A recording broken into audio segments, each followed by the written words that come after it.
ಎಲ್ಲರಿಗೂ ನಮಸ್ತೆ ಫ್ರೆಂಡ್ಸ್. ಇವತ್ತು ನಾನು ಟೊಮೆಟೊ ಸಾಸ್ ಮನೇಲಿ ಹೇಗೆ ಮಾಡಬೇಕು ಅನ್ನೋದನ್ನು ಎಲ್ಲರಿಗೂ ಹೇಳ್ತೀನಿ.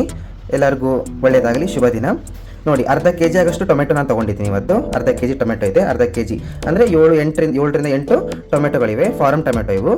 ಅರ್ಧ ಕೆ ಜಿ ತೊಗೊಂಡಿದ್ದೀನಿ. ಮತ್ತು ನಮಗೆ ಬೇಕಾಗುವ ಸಾಮಗ್ರಿಗಳು: ಗರಂ ಮಸಾಲ 1 ಚಮಚೆ ತೊಗೊಂಡಿದ್ದೀನಿ. ಗರಂ ಮಸಾಲ 1 ಚಮಚೆ, ಖಾರ ಪುಡಿ 1 ಸ್ಪೂನ್, ಖಾರ ಪುಡಿ 3 ಸ್ಪೂನ್ ಫುಲ್ ಆಫ್ ಸಕ್ಕರೆ ತೊಗೊಂಡಿದ್ದೀನಿ. 3 ಚಮಚೆ ಸಕ್ಕರೆ ತೊಗೊಂಡಿದ್ದೀನಿ. 3 ನಿಂಬೆಹಣ್ಣು ತೊಗೊಂಡಿದ್ದೀನಿ. 1 ರುಚಿಗೆ ತಕ್ಕಷ್ಟು ಉಪ್ಪು ತೊಗೊಂಡಿದ್ದೀನಿ. ಆಮೇಲೆ ಸೋಡಾ ಪುಡಿ 1/4 ಚಮಚೆ ತೊಗೊಂಡಿದ್ದೀನಿ. ಗರಂ ಮಸಾಲ ಅರ್ಧ ಚಮಚೆ ತೊಗೊಂಡಿದ್ದೀನಿ. ಇವು ಬೇಕಾಗುವ ಸಾಮಗ್ರಿಗಳು. 2 ಗ್ಲಾಸ್ ನೀರು ಹಾಕೋತಾ ಇದ್ದೀನಿ.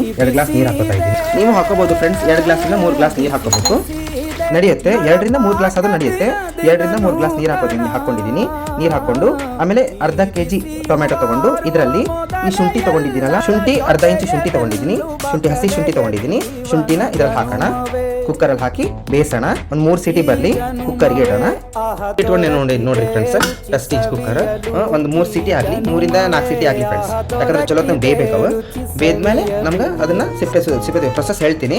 3 ಸೀಟಿಯಿಂದ 4 ಸೀಟಿ, 3ರಿಂದ 4 ಸೀಟಿ ಆಗಲಿ. ನೋಡಿ ಫ್ರೆಂಡ್ಸ್, ಇವಾಗ 4ನೇ ಸೀಟಿ ಇದು. 3 ಸೀಟಿ ಆಗಿದ್ದಾವೆ. 4ನೇ ಸೀಟಿ ಆದ ತಕ್ಷಣ ನಾನು ಇದನ್ನು ಆಫ್ ಮಾಡ್ತೀನಿ. ಕುಕ್ಕರ್ ಆಫ್ ಮಾಡಿದೆ. 4 ಸೀಟಿ ಆಗಿದ್ದಾವೆ. 4 ಸೀಟಿ ಬೇಕೇ ಬೇಕು. 3ರಿಂದ 4 ಸೀಟಿ ಬೇಕು. ಆಫ್ ಆಗಿದೆ. ಇವಾಗ ಬರ್ನರ್ ಆಫ್ ಆಗಿದೆ. ಒಂದು 5 ನಿಮಿಷ ಬಿಟ್ಟು ತಣ್ಣಗಾದ್ಮೇಲೆ ಕುಕ್ಕರ್ನ ಓಪನ್ ಮಾಡೋಣ. ಇವಾಗ ಕುಕ್ಕರ್ ಓಪನ್ ಮಾಡಿದ್ದೀನಿ. ಕುಕ್ಕರ್ ಓಪನ್ ಮಾಡ್ಕೊಳ್ಳೋಣ. ಕುಕ್ಕರ್ ಓಪನ್ ಮಾಡ್ಕೊಂಡ್ಬಿಟ್ಟು ತುಂಬ ಕುದಿದ್ದಾವೆ. 4 ಸೀಟಿ ಆಗಿದೆ.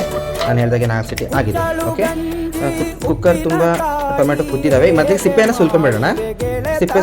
ಸಿಪ್ಪೆ ಎಲ್ಲ ಸುಲ್ಕೊಂಡು ಈ ಫೋರ್ಕ್ ಇದೆಯಲ್ಲ, ಫೋರ್ಕ್ ಅಂತ ಇರುತ್ತಲ್ಲ, ಫೋರ್ಕಿಂದ ಕುಕ್ಕರ್ ಈ ಟೊಮೆಟೊನ ಸಿಪ್ಪೆನ ಸುಲ್ಕೊಳ್ಳೋಣ. ಓಕೆ ಫ್ರೆಂಡ್ಸ್, ಎಲ್ಲ ಸಿಪ್ಪೆ ಸುಲ್ದಾದ್ಮೇಲೆ ಟೊಮೆಟೊ 1 2 3 4 5 6 7 8 8ರಿಂದ 9 ಟೊಮೆಟೊಗಳಿದ್ದಾವೆ. ಇವನ್ನೆಲ್ಲ ರುಬ್ಕೊಳ್ಳೋಣ ಫ್ರೆಂಡ್ಸ್. ಮಿಕ್ಸಿ ಜಾರಿಗೆ ಹಾಕೊಳ್ಳೋಣ. ನೋಡಿ ಫ್ರೆಂಡ್ಸ್, ಟೊಮೆಟೊ ಜಾರ್ಗೆ ಅಂದರೆ ಮಿಕ್ಸಿ ಜಾರ್ಗೆ ಟೊಮೆಟೊನ ಹಾಕಿದ್ದೀನಿ. ರುಬ್ಕೊಳ್ಳೋಣ. ಇವಾಗ ಚೆನ್ನಾಗಿ ರುಬ್ಕೊಂಡು ಪೇಸ್ಟ್ ಮಾಡಿಕೊಂಡು ಜಾರಿಗೆ ಪ್ರೊಸೆಸ್ ಹೇಳ್ತೀನಿ ಫ್ರೆಂಡ್ಸ್. ನೋಡಿ ಫ್ರೆಂಡ್ಸ್, ಬಿಸಿ ಟೊಮೆಟೊ ಕುಕ್ಕರಿಂದ ತೆಗೆದು ರುಬ್ಕೊಂಡಿದ್ದೀನಿ. ಕನ್ಸಿಸ್ಟೆನ್ಸಿ ಹೀಗಿರಬೇಕು. ಇನ್ನೊಂದು ಸ್ವಲ್ಪ ರುಬ್ಕೊಳ್ಳೋಣ. ಇನ್ನೊಂದು ಟೊಮೆಟೊಗಳು ಬೆಳೆದಿದ್ದಾವೆ. ರುಬ್ಕೊಳ್ಳೋಣ. ಚೆನ್ನಾಗಿ ರುಬ್ಕೊಂಡ್ಬಿಟ್ಟು ಪಾತ್ರೆ ಹಾಕೋಣ. ಪ್ರೊಸೆಸ್ ಹೇಳ್ತೀನಿ ಫ್ರೆಂಡ್ಸ್. ಇದೊಂದು ಜಾಡಿಗೆ ತಗೋಬೇಕು. ಫಿಲ್ಟರ್ ಇಂತ ತಗೊಂಡು ಒಂದು ಜಾಳಿಗೆ ಫಿಲ್ಟರ್ ತಗೊಂಡು ಇದರೆಲ್ಲ ಮಾಮೂಲಾಗಿ ಮೆಶ್ ಮಾಡ್ತಾ ಹೋಗಬೇಕು. ಅಂದರೆ ಎಲ್ಲ ರಸ ಎಲ್ಲ ಕೆಳಗೆ ಬರುತ್ತೆ, ಚಟ್ಟ ಮೇಲೆ ಉಳಿತೈತಿ. ಹಿಂಗೆ ಮಾಡ್ಬೇಕು ನೋಡಿರಿ ಫ್ರೆಂಡ್ಸ್. ಮಾಡಿದ್ದೀನಿ ಫ್ರೆಂಡ್ಸ್. ಟೊಮೆಟೊ ಸಾಸ್ ಇಲ್ಲಿ ನಡೀತಾ ಇದೆ. ಬಿಸಿ ಟೊಮೆಟೊ ಜ್ಯೂಸ್ ಪ್ಯೂರಿ ಇದೆ. ಇದಕ್ಕೆ ನಾವು ತಗೋಬೇಕಾದ ಸಾಮಾನುಗಳು ಈಗ ಹೇಳ್ತೀನಿ ನೋಡಿ. ಮುಂಚೆ ಹೇಳಿದ್ನಲ್ಲ, ಆ ಸಾಮಾನು ಇಂಗ್ರೀಡಿಯೆಂಟ್ಸ್ ಎಲ್ಲ ಈಗ ಹಾಕೋಣ. ಒಂದೊಂದಾಗಿ ಹಾಕೋಣ. ಓಕೆನಾ? ಅಚ್ಚ ಖಾರದ ಪುಡಿ 1 ಚಮಚೆ ಹಾಕೊತೀನಿ. ಖಾರ ಪುಡಿ 1 ಚಮಚೆ ಹಾಕೋತೀನಿ. ನೆಕ್ಸ್ಟ್ ಸ್ವಲ್ಪ ಕಲಸೋಣ. ಯಾವತ್ತೂ ಬಾಯ್ಲಿಂಗು ತುಂಬ ಸಣ್ಣಗೆ ಇಟ್ಕೋಬೇಕು ಫ್ರೆಂಡ್ಸ್. ತುಂಬ ಜೋರಾಗಿ ಇಟ್ಕೋಬಾರ್ದು. ಹೀಗೆ ಕಲ್ಸ್ಕೋಬೇಕು. ಇದನ್ನ ಗಂಟು ಉಳಿಬಾರ್ದು. ಗಂಟು ಉಳಿದ್ರೆ ಚೆನ್ನಾಗಾಗಲ್ಲ. ಗಂಟು ಉಳಿಲಾರ್ದಂಗೆ ಕಲ್ಸ್ಕೋಬೇಕು. ನೋಡಿ, ಹೀಗೆ ಕಲ್ಸ್ಕೋಬೇಕು. ನಾನು ಹೇಳಿದ ಹಾಗೆ 3 ಚಮಚೆ ಸಕ್ಕರೆ ಹಾಕೊತಿದ್ದೀನಿ. 3 ಚಮಚೆ ಸಕ್ಕರೆ ಹಾಕೊಂಡಿದ್ದೀನಿ. ಅರ್ಧ ಚಮಚೆ ಹಾಕೊಂಡಿದ್ದೀನಿ. ಸ್ಪೆಷಲ್ ಗರಂ ಮಸಾಲ ಅರ್ಧ ಚಮಚೆ ನಾನು ಹಾಕೋತಿದ್ದೀನಿ. ಇರಬೇಕು ಫ್ರೆಂಡ್ಸ್. ಕಲಿಸ್ತಾ ಇದ್ರೆ ಹದ ಬರುತ್ತೆ, ಅದಕ್ಕೆ ಬರುತ್ತೆ. ಕಲಿಸ್ತಾ ಇರ್ಬೇಕು. ಈಗ ಬರ್ನರ್ ಸಣ್ಣಗೆ ಇಟ್ಕೋಬೇಕು. ಇಟ್ಕೊಂಡು ಹೀಗೆ ಕಲಿಸ್ತಾ ಇರಬೇಕು. ನೋಡಿ, ನಾನು ಎಷ್ಟು ಸಣ್ಣಗೆ ಇಟ್ಕೊಂಡಿದ್ದೀನಿ ಅಂತ. ಬರ್ನರ್ ತುಂಬ ಸಣ್ಣಗೆ ಇಟ್ಕೊಂಡಿದ್ದೀನಿ. ಸಣ್ಣಗಿದ್ರೆ ಹೊತ್ತಲ್ಲ, ಟೇಸ್ಟ್ ಪ್ಯೂರಿ ಮಸ್ತಾಗಿ ಬರುತ್ತೆ. ಸ್ವಲ್ಪ ಹೀಗೆ ಈ ಥರ ಕನ್ಸಿಸ್ಟೆನ್ಸಿ ಬರಬೇಕು ನೋಡಿ ಫ್ರೆಂಡ್ಸ್. ಈ ಥರ ಕನ್ಸಿಸ್ಟೆನ್ಸಿ ಬರಬೇಕು. ಇನ್ನೊಂದು ಸ್ವಲ್ಪ ಕುದಿಬೇಕು. ಇನ್ನು ಸ್ವಲ್ಪ ಕುದ್ರೆ ಕನ್ಸಿಸ್ಟೆನ್ಸಿ ದಪ್ಪ ಆಗುತ್ತೆ. ಸಾಸ್ ಅನ್ಸ್ಕೊಳ್ಳುತ್ತೆ. ಅದು ಟೊಮೆಟೊ ಕೆಚಪ್ ಅಥವಾ ಸಾಸ್ ಅಂತ ಅನ್ಸ್ಕೊಳ್ಳುತ್ತೆ ಫ್ರೆಂಡ್ಸ್. ರುಚಿಗೆ ತಕ್ಕಷ್ಟು ಉಪ್ಪು ಹಾಕ್ತೀನಿ. ಉಪ್ಪು ಹಾಕ್ಕೊಂಡೆ. ಖಾಲಿ ಆಯಿತು. ಉಪ್ಪು ಕಲಿಸ್ಕೋಬೇಕು ಫ್ರೆಂಡ್ಸ್. ನೋಡಿ, ತುಂಬ ಟೇಸ್ಟಿ ಆಗ್ತಾರೆ. ನನಗೆ ತಿನ್ನಬೇಕಂತ ಇವಾಗಲೇ ಅನಿಸ್ತಾ ಇದೆ ಫ್ರೆಂಡ್ಸ್. ತುಂಬ ಚೆನ್ನಾಗಿದೆ. ತುಂಬ ಟೇಸ್ಟಿ ಅನಿಸುತ್ತೆ ನನಗೆ. ಈ ರೆಸ್ಟೋರೆಂಟ್ಗಳಲ್ಲಿ, ಹೋಟೆಲ್ಗಳಲ್ಲಿ ಎಲ್ಲ ಈ ಥರನೇ ಮಾಡ್ತಾರೇನೋ ಅನಿಸುತ್ತೆ. ಇನ್ನು ಸ್ವಲ್ಪ ಕುದಿಬೇಕು. ತೋರಿಸ್ತೀನಿ, ಮುಂದೆ ಪ್ರೊಸೆಸ್ ತೋರಿಸ್ತೀನಿ. ಟೊಮೆಟೊ ಕೆಚಪ್ ರೆಡಿ ಆಗ್ತಾ ಇದೆ, ಪ್ರೊಸೆಸ್ಸಲ್ಲಿದೆ. ಆಗ ನಿಂಬೆಹಣ್ಣಿನ ರಸ ಹಾಕೊಂಡಿದ್ದೀನಿ ಫ್ರೆಂಡ್ಸ್. 2 ನಿಂಬೆಹಣ್ಣು ರಸ ತೊಗೊಂಡಿದ್ದೀನಿ. ನಂಗೆ ವಿನೆಗರ್ ಸಿಕ್ಕಿಲ್ಲ ಫ್ರೆಂಡ್ಸ್, ಸಾರಿ. ಅದಕ್ಕೆ ನಿಂಬೆಹಣ್ಣು ರಸ ಹಾಕ್ತಾ ಇದ್ದೀನಿ. ನಿಂಬೆಹಣ್ಣು ರಸದ ಜೊತೆ ಸೋಡಾ ಪುಡಿ ಹಾಕ್ತಾ ಇದ್ದೀನಿ ಫ್ರೆಂಡ್ಸ್. ಸೋಡಾ ಪುಡಿ 1 ಚಿಟಿಕೆಯಷ್ಟು ಸೋಡಾ ಪುಡಿ ಹಾಕಿದ್ದೀನಿ. 1 ಚಿಟಿಕೆ ಸೋಡಾ ಪುಡಿ ಹಾಕ್ತಿದ್ದೀನಿ.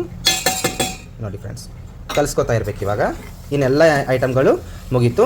ಇನ್ನು ನಾವು ಬಾಯ್ಲ್ ಮಾಡೋದೊಂದೇ ಉಳಿದಿದೆ. ಬಾಯ್ಲ್ ಮಾಡ್ತಾ ಇರಬೇಕು. ಹೇಳ್ತೀನಿ, ಮತ್ತೆ ಪ್ರೊಸೆಸ್ ಹೇಳ್ತೀನಿ. ಕನ್ಸಿಸ್ಟೆನ್ಸಿ ಹೀಗೆ ಬರಬೇಕು. ಇನ್ನೊಂದು ಸ್ವಲ್ಪ ಕುದಿಬೇಕು. ರಸಮ್ ಥರ ಆಗಿದೆ ಇದು. ಸ್ವಲ್ಪ ಕುದಿಬೇಕು ಫ್ರೆಂಡ್ಸ್. ಇನ್ನೂ ಕುದಿಬೇಕು, ಚೆನ್ನಾಗಿ ಕುದಿಬೇಕು. ಇನ್ನೊಂದು 10 ನಿಮಿಷ ಕುದಿಯೋದಕ್ಕೆ ಬಿಟ್ಬಿಡೋಣ. ಓಕೆನಾ? ಇನ್ನೊಂದು 10 ನಿಮಿಷ, 10ರಿಂದ 11 ನಿಮಿಷ ಅಂತ 15 ನಿಮಿಷ ಕುದಿಯೋಕೆ ಬಿಡೋಣ. ಸಣ್ಣಗೆ ಇಡೋಣ, ಭಾಳ ಜೋರು ಇಡಬಾರ್ದು ಬರ್ನರ್ ಜೋರು ಇಟ್ಟರೆ ಅದು ಹೊತ್ತಿದ್ದಂಥ ಥರ ಆಗುತ್ತೆ. ನೋಡಿ ಎಷ್ಟು ಚೆನ್ನಾಗಿದೆ ನೋಡಿ ಸಾಸು. ಇನ್ನು ಸಾಸ್ ಆಗಿಲ್ಲ, ಟೇಸ್ಟ್ ನೋಡೋಣ. ಟೇಸ್ಟ್ ತೋರಿಸ್ತೀನಿ. ಟೇಸ್ಟ್ ತೋರ್ಸೋಕ್ಕಾಗಲ್ಲ ಫ್ರೆಂಡ್ಸ್, ಆದರೂ ನೀವು ಇಲ್ಲಿ ವಿಡಿಯೋಲ್ಲಿ ತೋರಿಸ್ತೀನಿ. ತುಂಬ ಚೆನ್ನಾಗಿದೆ ಸಾಸು, ತುಂಬ ಚೆನ್ನಾಗಿ ಆಗ್ತಾಯಿದೆ ಅನಿಸ್ತಾ ಇದೆ ನನಗೆ. ನೋಡಿ ಈ ಥರ ಕುದಿಬೇಕು, ಈ ಥರ ಹಾಕ್ತಾ ಇರಬೇಕೆಲ್ಲ. ನೋಡಿ ಫ್ರೆಂಡ್ಸ್, ಇನ್ನೊಂದು 5 ರಿಂದ 8 ನಿಮಿಷ ಕುದಿಬೇಕು. ವೆಯ್ಟ್ ಮಾಡೋಣ. ಕುದೀತಾ ಇದೆ ನೋಡಿ ಫ್ರೆಂಡ್ಸ್, ಟೊಮೆಟೊ ಕೆಚಪ್ ಕುದೀತಾ ಇದೆ. ಇಷ್ಟು ಕನ್ಸಿಸ್ಟೆನ್ಸಿ ಬರ್ತಾ ಇದೆ, ಸ್ಲೋ ಆಗಿ ಬರ್ತಾ ಇದೆ. ಇನ್ನು ವಾಟ್ರಿ ಕಂಟೆಂಟ್ ತುಂಬ ಇದೆ ಇದರಲ್ಲಿ, ಇನ್ನೊಂದು 20% ವಾಟ್ರಿ ಕಂಟೆಂಟ್ ಇದೆ. ಇನ್ನೊಂದು ಸ್ವಲ್ಪ ಕುದಿಲಿ, ಕುದ್ದ ಮೇಲೆ ನಾನು ಟೆಸ್ಟ್ ಹೇಗೆ ಮಾಡಬೇಕು ಅಂತ ತೋರಿಸ್ತೀನಿ. ಟೊಮೆಟೊ ಕೆಚಪ್ ಟೆಸ್ಟ್ ಹೇಗೆ ಮಾಡಬೇಕು ಅಂತ ತೋರಿಸ್ತೀನಿ. ಇನ್ನೊಂದು ಸ್ವಲ್ಪ ಕುದಿಬೇಕು, ಬಾಯ್ಲ್ ಆಗಬೇಕು. ಇನ್ನೊಂದು 5 ನಿಮಿಷ, ಇನ್ನೊಂದು 3 ನಿಮಿಷ ಕುದಿಲಿ. ಸಣ್ಣಕ್ಕೆ ಇಟ್ಟಿದ್ದೀನಿ, ಬರ್ನರ್ ಸಣ್ಣ ಇದೆ. ಇನ್ನೊಂದು 3 ನಿಮಿಷ ಕುದಿಲಿ ಫ್ರೆಂಡ್ಸ್. ಕನ್ಸಿಸ್ಟೆನ್ಸಿ ತುಂಬ ಚೆನ್ನಾಗಿ ಬಂದಿದೆ ನೋಡಿ ಫ್ರೆಂಡ್ಸ್, ಕನ್ಸಿಸ್ಟೆನ್ಸಿ ತುಂಬ ಚೆನ್ನಾಗಿ ಬಂದಿದೆ. ಇವಾಗ ಇದು ಟೆಸ್ಟ್ ಹೇಗೆ ಮಾಡಬೇಕಂತ ತೋರಿಸ್ತೀನಿ ನೋಡಿ. ಗಟ್ಟಿಯಾಗಿದೆ, ಇವಾಗ ಸಾಸ್ ಥರ ಆಗಿದೆ, ಕೆಚಪ್ ಥರ ಆಗಿದೆ. ಇವಾಗ ಇದು ಕನ್ಸಿಸ್ಟೆನ್ಸಿ ಕರೆಕ್ಟ್ ಇದೆನೋ, ಇದು ಸಾಸಿಗೆ ಎಲಿಜಿಬಲ್ ಇದೆನೋ ಅಂತ ನಾವು ನೋಡೋಣ. 1 ನಿಮಿಷ ನೋಡಿ. ನಾನು ಬರ್ನರ್ ಆಫ್ ಮಾಡ್ಕೋತೀನಿ.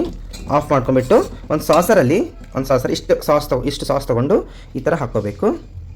ಈ ಥರ ಹಾಕ್ಕೊಂಡ್ಮೇಲೆ ಇದು ಸೋರುತ್ತಾ ಅಂತ ನೋಡಬೇಕು. ನೋಡಿ ಜಿಗಟ ಆಗಿದೆ, ಯಾವ ಥರ ಗಟ್ಟಿಯಾಗಿದೆ ನೋಡಿ. ವಾಟ್ರಿ ಕಂಟೆಂಟ್ ಇರಬಾರ್ದು, ಗಟ್ಟಿಯಾಗಿದೆ. So now the sauce is ready. Tomato ketchup is ready. Thumbs up.